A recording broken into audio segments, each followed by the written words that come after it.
17. Welcome back, everyone, into KX News at 4, where we're already starting to see the onset of snow, especially out towards northeastern Montana here. Even noting some of those darker hues and shades of blue there, indicating some moderate to heavier bands of snow at times. That is going to continue to make the trek further eastward. And I know a lot of us have Thanksgiving travel plans, so we definitely want to keep that in mind, especially as we get into later on this evening and into early tomorrow morning as well. So here's where we stand with the snow out towards northeastern Montana. Again, like I was noting before, some moderate to heavier bands of snow there, but down further to the far southwestern corner of the state here, we're noting a little bit of a wintry mix. We are expecting areas to the south to begin as rain and then fully make that transition over to snow based on the progression of temperatures.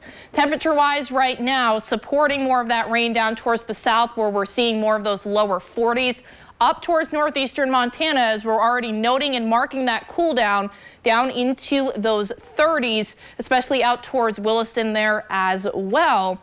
But as we walk through the rest of this evening and even going into tomorrow, precision cast wise, I've put multiple pause points on this for you, noting the onset of rain again in areas to the south based on that temperature progression.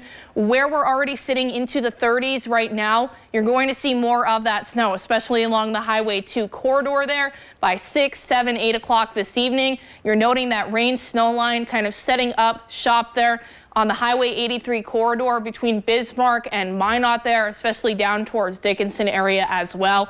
That'll likely be the area that sees the lowest in terms of snowfall amounts, and we'll get into that in just a bit.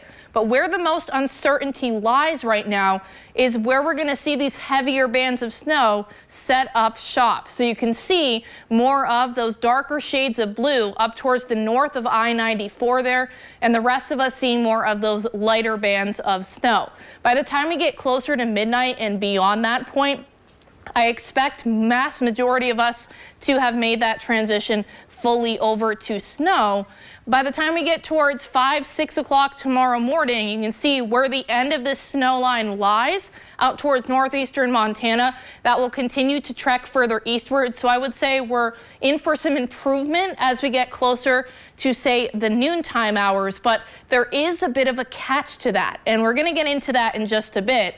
But snowfall potential wise, as we look at what we're expecting to see, like I noted before, there is a little bit of uncertainty in where we're going to see those heavier bands of snow, but noting the fact that you can see kind of where the legend lies and where we're seeing the corresponding colors. A lot can still change between now and then, but you can see as we get closer to, say, the Highway 83 corridor, where we're seeing more of that maroon shade into the 3 to 4 inch range, 4 to 6 inches as we get closer to those pinks, and about a trace, a little bit more than that as you get towards the far southwestern corner of the state. But regardless of how much snow you're expecting to see, it's a reminder that we do have the potential for that snow blowing onto the roadways, because if we look at the wind gust forecast, 30 to 35 miles per hour, that potential lies there, keeping in mind there's not a lot that's going to be blocking the snow from blowing back onto the roadways, and it may make things difficult for our hardworking road crews